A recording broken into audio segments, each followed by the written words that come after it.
મહાપ્રભુજી પ્રદક્ષિણા કરતા કરતા ત્યારે તો બ્રજમાં 22 બેઠકજીઓ છે. 2 સ્થાનો બહુ ભાગ્યશાળી છે, સૌભાગ્યશાળી. એક વ્રજ અને બીજું ગુજરાત. ગુજરાતમાં એટલી બધી બેઠકજી મહાપ્રભુજીની છે, તો 22 બેઠકજીઓ તો બ્રજમાં જ બિરાજે છે મહાપ્રભુજી. મહાપ્રભુજી માનસી ગંગામાં પધાર્યા. ચક્રતીર્થ ઘાટ ઉપર મહાપ્રભુજી બિરાજ્યા અને ભાગવતજીનું પારાયણ કરવા લાગ્યા. વત્સાસુરનો વધ કર્યો ભગવાને, વાછરડાના રૂપમાં હતો. એટલે બધાએ કહ્યું તે તો વાછરડું મારી નાખ્યું, તારે તો ગંગાજીમાં સ્નાન કરવું જોઈએ. પ્રભુ કે હું ગંગાજીમાં થોડી જાઉં, ગંગાજીને અહીંયા પ્રગટાવું. અને પોતાના મનમાંથી ઠાકોરજીએ ગંગાજીને પ્રગટ કરાવ્યા, એટલે આનું નામ છે માનસી ગંગા, કે જે પ્રભુના મનમાંથી પ્રગટ થયા છે. અને માનસી ગંગામાં પ્રભુએ સ્નાન કર્યું એવી કથા આવે છે. આ માનસી ગંગા આખો દૂધથી ભરેલો છે એવો ભાવ બતાવવામાં આવે છે. મહાપ્રભુજી અહીંયા બિરાજ્યા છે. મહાપ્રભુજી પધાર્યા એના 1 મહિના પૂર્વ અહીંયા ચૈતન્ય મહાપ્રભુ બિરાજતા હતા અને 1.25 લાખ જપ કરવાનો નિયમ લઈને બિરાજ્યા હતા. મહાપ્રભુજી પધાર્યા, બંનેનો સમાગમ થયો છે, સત્સંગ થયો. વાત કરી ચૈતન્ય મહાપ્રભુએ કે ગાયના શિંગડા પર રાઈનો દાણો રહે એટલી વાર પણ કોઈ ભગવત નામ લે ને તો એનો ઉદ્ધાર થઈ જાય.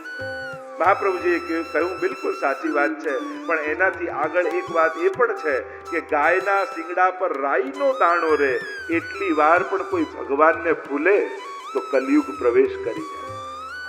એટલે જ મહાપ્રભુજી આજ્ઞા કરે છે, તસ્માત સર્વાત્મના નિત્યમ શ્રી કૃષ્ણ શરણમ મમ વદત ભિરેવ સતતમ સ્થે મિત્યે મે મતિ. અખંડ ભગવત નામ લે, પ્રભુનું વિસ્મરણ એ જ કલિયુગનું આમંત્રણ છે. જ્યારે જ્યારે આપણે પ્રભુને ભૂલીએ છીએ ત્યારે કલિયુગ આપણી ભીતર પ્રવેશી જાય છે. મહાપ્રભુજી એટલે જ આજ્ઞા કરે છે, સતત પ્રભુને સ્મરણમાં રાખો. ચાલતા ફરતા હરતા કરતા જ્યાં બી જ્યારે પણ મોકો મળે મનમાં શ્રી કૃષ્ણ શરણમ મમ, શ્રી કૃષ્ણ શરણમ મમ અખંડ જાપ કરતા રહેવું જોઈએ. આ માનસી ગંગા એવું પાવન સ્થાન છે. ચકલેશ્વર મહાદેવ બિરાજમાન છે. નિત્ય મહાપ્રભુજી પારાયણ કરતા મહાદેવજી એનું શ્રવણ કરવા માટે પધારતા. ભાગવતજીના પારાયણ દ્વારા અહીંયા મહાપ્રભુજીએ સર્વ ઉપર કૃપા કરી છે. માનસી ગંગામાં બિરાજતા મહાપ્રભુજીને 11મી બેઠક ચંદ્ર સરોવર પરાસોલી પર. આનું નામ પરમ રાસસ્થલી હતું, અપભ્રંશ થઈને પરાસોલી થઈ ગયું. આ એ સ્થાન છે જ્યાં પ્રભુએ મહારાસ કર્યો હતો. અહીંયા ચંદ્ર સરોવર છે. પ્રભુએ જ્યારે વેણુનાદ કર્યો ત્યારે કહેવાય છે કે ચંદ્રમાનો ઉદય આ સરોવરમાંથી થયો હતો, એટલે આનું નામ ચંદ્ર સરોવર છે. અહીંયા મહાપ્રભુજી આવીને બિરાજ્યા છે. 7 દિવસ સુધી પારાયણ કર્યું છે. વૈષ્ણવોને રાસના દર્શન કરાવ્યા મહાપ્રભુજી. વૈષ્ણવોએ વિનંતી કરી કે જયરાજ, અહીંયા કઈ લીલા પ્રભુની થઈ, કૃપા કરીને અમને દર્શન કરાવો. મહાપ્રભુજીએ રાસ લીલાનું વર્ણન કર્યું અને વૈષ્ણવોને કૃપા કરીને પ્રગટ નેત્રોથી રાસ લીલાના દર્શન કરાવ્યા. એવું આ પાવન સ્થાન એ આ પરાસોલીનું છે. આ સ્થાન સુરદાસજીનું સ્થાન છે, જ્યાં સુરદાસજીએ દ્રઢઈને ચરણન ઘેરો ભરોસો, શ્રી વલ્લભ નક ચંદ્ર છટાવિન સબ જગમાં અંધેરો. આ પદ ગાયું હતું. 8 દ્વાર ગિરિરાજજીના છે અને અષ્ટ સખાઓ એના મુખિયા છે. તો આ સુરદાસજીનું દ્વાર અહીંયા છે, જ્યાં સુરદાસજી ઉપર કૃપા થઈ. ગિરિરાજજી જ્યારે મહાપ્રભુજી ભાગવતજીનું પારાયણ કરી રહ્યા હતા ત્યારે એક વૈષ્ણવે વિનંતી કરી કે જયરાજ, ગિરિરાજજીનું શું સ્વરૂપ છે અને આ જ નેત્રોથી ગિરિરાજ બાબાના પ્રગટ દર્શન અમને કઈ રીતે થાય? જ્યારે આવો પ્રશ્ન એક વૈષ્ણવે મહાપ્રભુજીને અહીંયા કર્યો ત્યારે મહાપ્રભુજીએ કહ્યું કે કોઈ 3 વાર સળંગ ગિરિરાજજીની પરિક્રમા કરે તો એને સાક્ષાત ગિરિરાજ બાબાના આદિ દૈવિક સ્વરૂપના દર્શન થાય.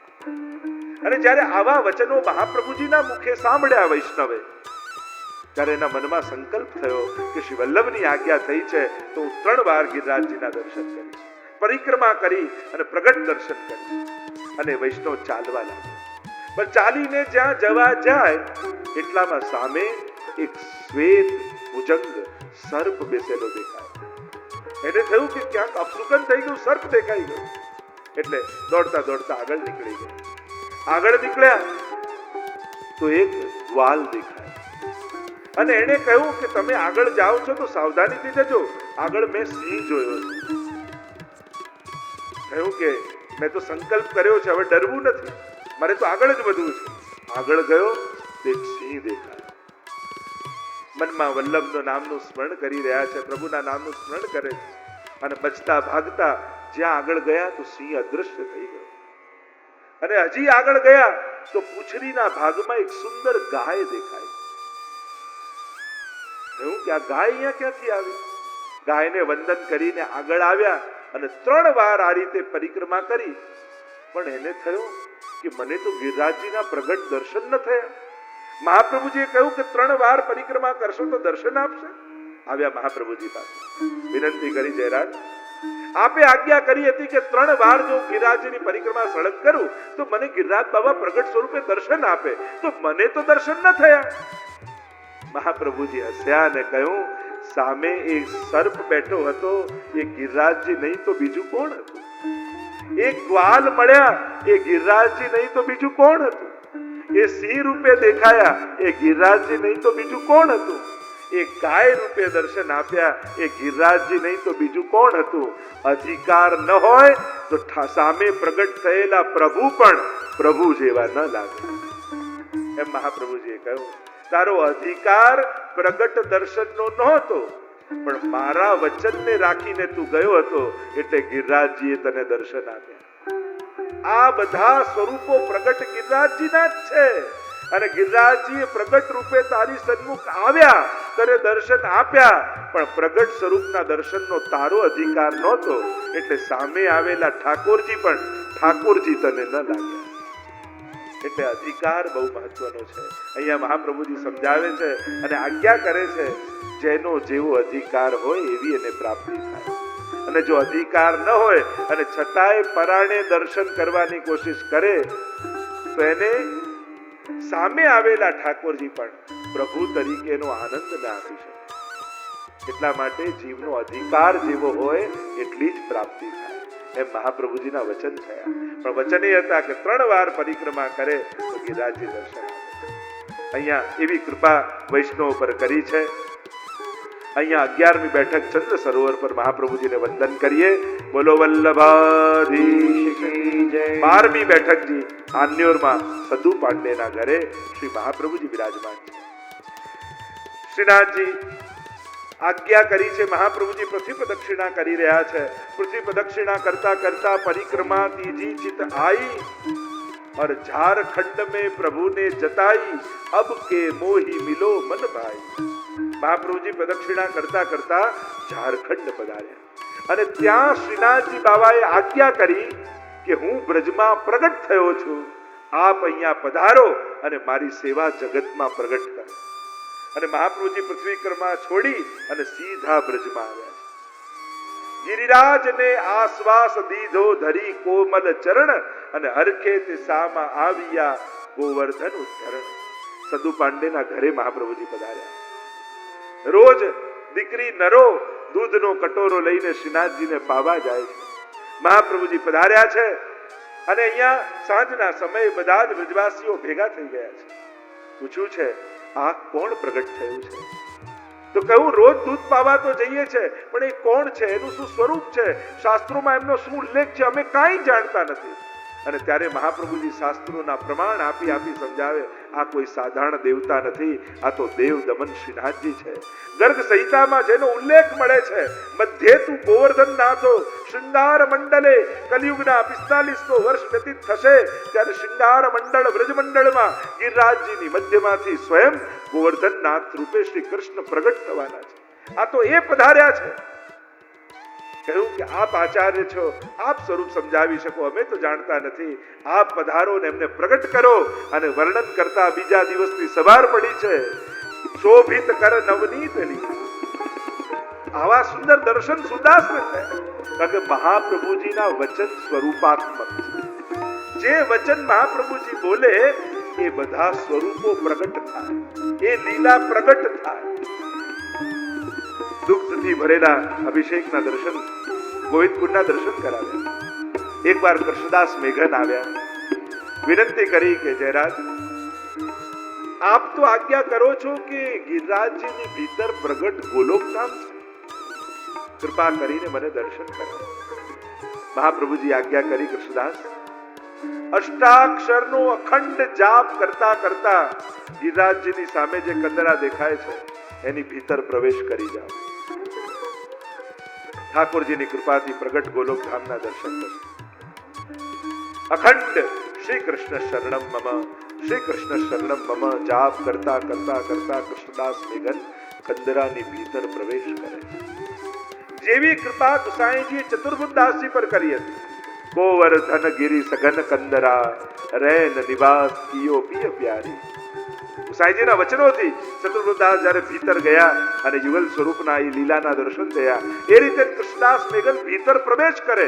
કંદરાની અંદર કંદરા, કંદરાની અંદર કંદરા, કંદરાની અંદર કંદરા, ક્યાંય ભીતર પ્રવેશ કરી ગયા. અને ગિરિરાજજીની શોભા કાંઈક અલૌકિક દેખાતી જાય. અનેક પ્રકારની કુંજો નિકુંજો રત્ન જડિત પદ્મરાગ મરકત મણિ સ્ફાટિક શ્રી ગોવર્ધન સોહે, બ્રહ્મા રુદ્ર ત્યાં કોણ બાપડા, શ્રી હરિના મન મોહે. વલ્લભાખ્યા ગોપાલદાસજી કહે છે ને, ગિરિરાજજીની શોભા કેવી, અને અખંડ જાપ કરી રહ્યું છે, શ્રી કૃષ્ણ શરણમ મમ, શ્રી કૃષ્ણ શરણમ મમ, શ્રી કૃષ્ણ શરણમ મમ. તરસ્યું થયું છે પણ જળ નથી પીતું. કેમ? એને ચિંતા છે, જલ પીવા જઈશ તો એટલી ક્ષણ ભગવત નામ ચૂકી જવાશે. અને એ ડરે મારે અખંડ જાપ ન તૂટી જાય એટલે તરસ્યું છે. અનેક સમયથી જલના તટ ઉપર છે, છતાંય જલ નથી. એટલે કૃષ્ણદાસ મેઘને મહાપ્રભુજીની આજ્ઞાને કારણે કહ્યું કે જ્યારે એ સુવા દેખાય, એ સુખ દેખાય, ત્યારે 3 વાર તું એને આગળ શ્રી કૃષ્ણ શરણમ મમ બોલજે. એટલે કૃષ્ણદાસ મેઘને કહ્યું શ્રી કૃષ્ણ શરણમ મમ, એટલે એક વાર એને જલ પીધું. બીજી વાર કહ્યું શ્રી કૃષ્ણ શરણમ મમ, એટલે જલ પીધું. ત્રીજી વાર કીધું શ્રી કૃષ્ણ શરણમ મમ, જલ પીધું. અને પછી પોતે શ્રી કૃષ્ણ શરણમ મમ શ્રી અખંડ જાપ કરવા લાગ્યા.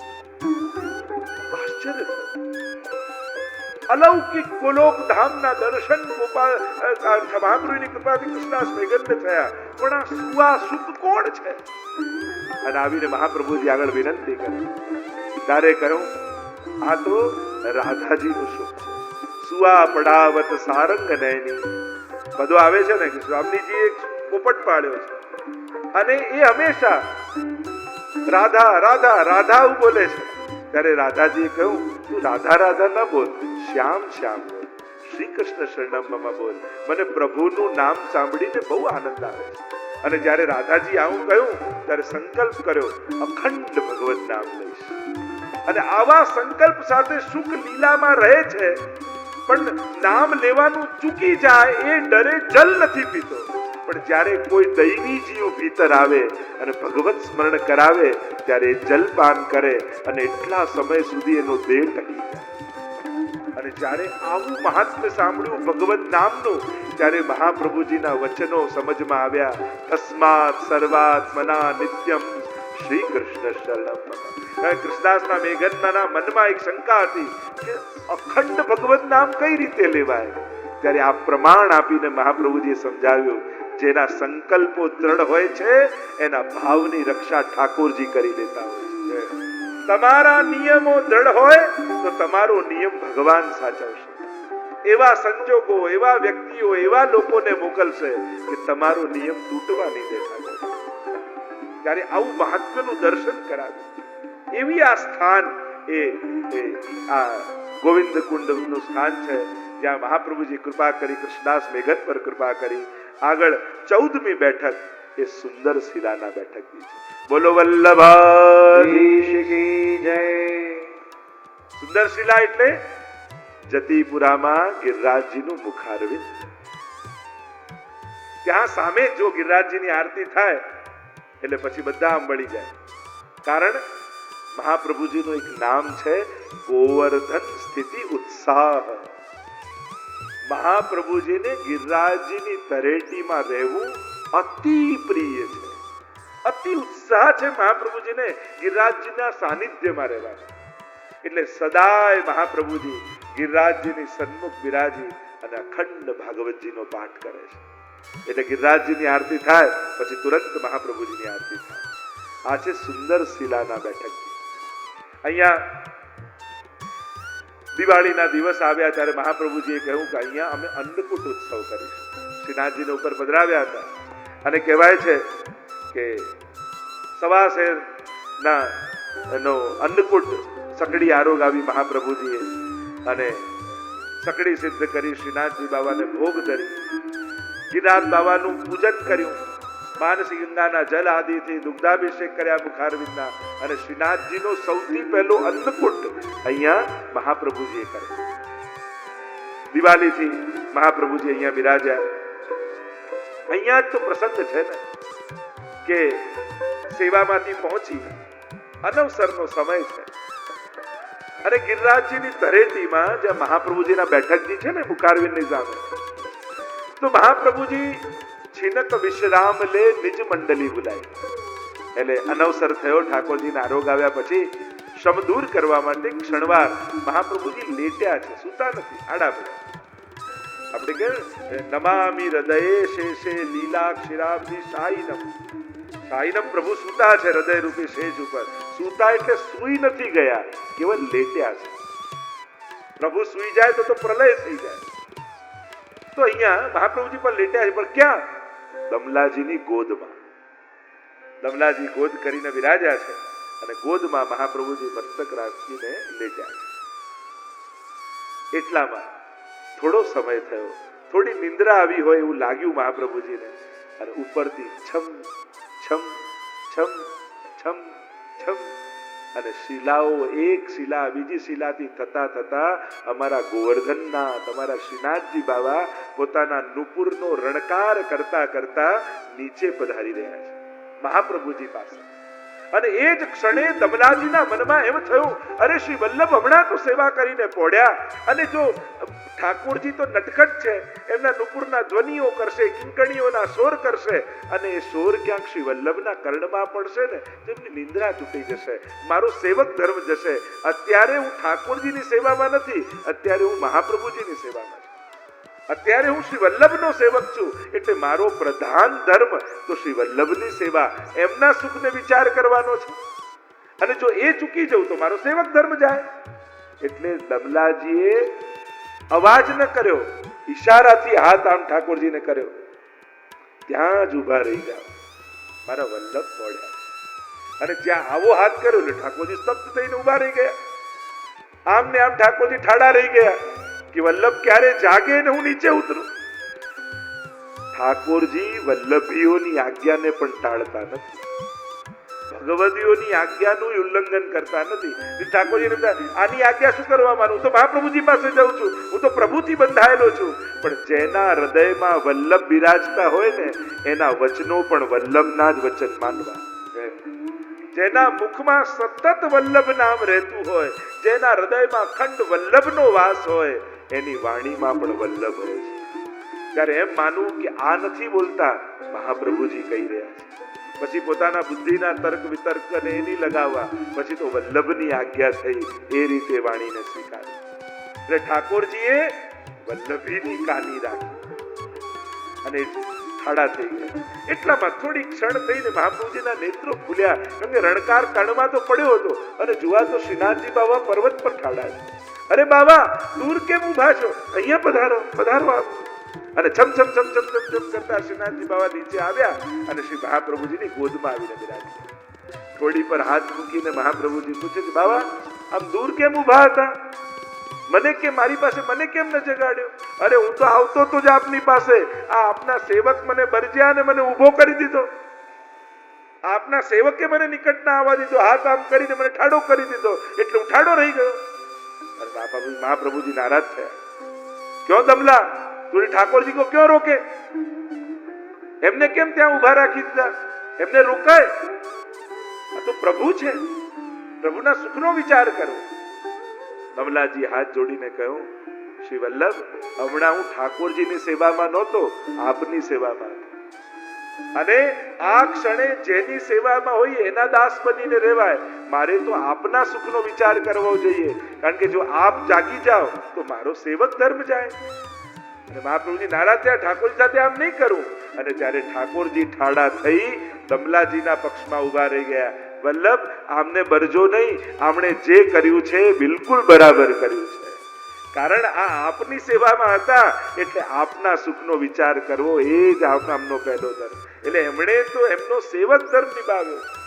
આમ કરીને દમલાજીનો પક્ષ લીધો. અને ત્યારે મહાપ્રભુજી કહ્યું, દમલા, તે ઠાકોરજીને શ્રમ કરાવ્યો તો તને 10 જન્મનો અંતરાય થશે, ફરી લીલામાં પ્રાપ્ત થવા. પણ આ તો પ્રભુની લીલા હતી. દમલાજીની સ્થિતિ રહે તો આખા પુષ્ટિ માર્ગની સ્થિતિ રહે. એટલા માટે મહાપ્રભુજીએ 10 જન્મનો અંતરાય દમલાજીને આપ્યો. આવા અનેકવિધ પ્રકારના પ્રસંગો આ સુંદર શિલાના આ બેઠકજી પાસે આ બધા પ્રસંગો બન્યા છે. તો આ સુંદર શિલાના બેઠકજીમાં બિરાજતા મહાપ્રભુજીને વંદન કરીએ. બોલો વલ્લભાધીશ કી જય. અને હવે સમય પણ થવા આવ્યો છે, પણ આજે આપની યાત્રા થોડી શીઘ્રતાથી રહી. છેક 3જા બેઠકજીથી લઈ અને 14મા બેઠકજી સુધી આપણી યાત્રા થઈ. અને એમ કરતા કરતા આપણે 84 બેઠકજીની યાત્રા કરીશું. તો આજની કથાને વિરામ આપતા કથાની ઘોષણા ગઈકાલે કરી તો ખરા, પણ હૃદયમાં આવ્યું એટલે ઉદ્ઘાટિત થયો. પણ ધીરે ધીરે એના આયોજનની બધું વ્યવસ્થા કરીશું. પણ આ 16 ગ્રંથ સપ્તાહ એ કેવલ પોથીજીનું પૂજન નથી. પોથીજીનું અહીંના વૈષ્ણવોએ પારાયણ કરવાનું છે.